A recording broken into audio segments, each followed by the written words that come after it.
আচ্ছা, আপনার ওজন তো কমছে না, তাই তো? অনেক চেষ্টা করে দেখে নিয়েছেন, যে যা বলেছে সব রকম মেনে নিয়েছেন, মানে স্ট্রিক্টলি ডায়েট ফলো করা, সাপ্লিমেন্ট নেওয়া, জিমে যাওয়া, এটা করা সেটা করা, যা করার সব করেছেন। উল্টে আপনার পয়সা যত না খরচ হয়েছে, সেরকম লাভের লাভ তো সেরকম কিছু হয়নি।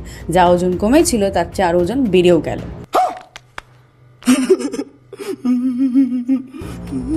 আর তারপর লোকেদের তো টন্ট করা তো শেষ হচ্ছে না, বডি শেমিং তো যে যেখানে সুযোগ পাচ্ছে করে নিচ্ছে। আর আপনি ভাবছেন যে না, আমি যদি একটু ওজনটা কমাতে পারতাম তাহলে এদের সব মুখ বন্ধ করে রেখে দিতাম একবারে। এরকম ফিলিংস তো ভেতর থেকে আসে, কি আসে তো? क्या सोच है रे तेरी, मानना पड़ेगा। তাহলে চলুন আজকে এই ব্যাপার নিয়ে একটু কথা বলা যাক। আমি ডায়েটিশিয়ান দেবারতী, আপনার স্বাগত জানাই আমার চ্যানেল খাদ্য রহস্যতে। আমার একটা ওবেসিটি বলে সিরিজ আছে আমার পেজে, আপনি চাইলে সেটা চেক আউট করতে পারেন, আমি লিঙ্ক ডেসক্রিপশনে দিয়ে দেবো। আপনি ওজন কেন কমাতে চান, এই প্রশ্নটা নিজে করুন। আপনাকে লোকে বলেছে বলে, না আপনাকে দেখতে খারাপ লাগে বলে, না দ্বিতীয়ত আপনার কোনো হেলথ ইস্যুস আছে বলে? যে সত্যি কোনো হেলথ ইস্যুস থাকছে আপনার ওভারওয়েটের জন্য, সেটাতে ফোকাস করুন। কারণ আপনার শরীরটা আগে, আপনাকে কেমন দেখতে লাগছে সেটা পরের ব্যাপার।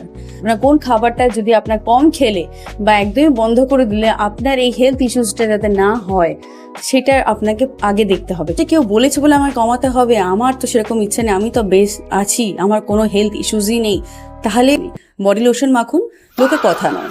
তো হচ্ছে আপনি যে ওজন কমাতেই চাইছেন, প্রথম একটা মাথায় রাখবেন এটা একটা স্লো প্রসেস। কারণ আপনার ওজন যে বেড়েছে সেটা কি আপনি 7 দিনে, 20 দিনে বা 2 সপ্তাহে বাড়িয়ে নিয়েছেন, 1 মাসে বাড়িয়েছেন? আপনি নিজে আগে প্রশ্নের উত্তর দিন।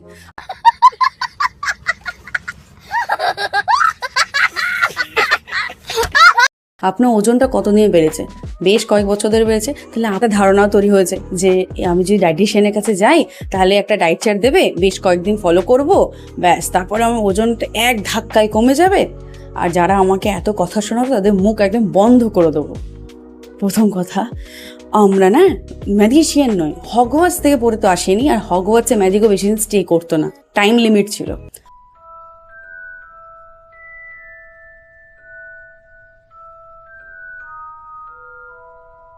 ওজন কমাতে গেলে আপনাকে টাইম দিতে হবে। আপনি যত হেলদি ওয়েতে আপনি ওজন কমাবেন, তত বেশি আপনার শরীর সুস্থ থাকবে, মাসেল বিল্ড আপ হবে, আর আপনার ফ্যাট লুজ হবে। কারণ আপনাকে ফ্যাটটা লুজ করতে হয়, মাসেল নয়। আর দ্রুত যখনই আপনি ওয়েট লুজ করতে যাচ্ছেন, আপনার মাসেল লস হয়ে যাচ্ছে, আপনার খিদে বেড়ে যাবে, উল্টে তো আপনার খাওয়া বেশি হয়ে যাবে।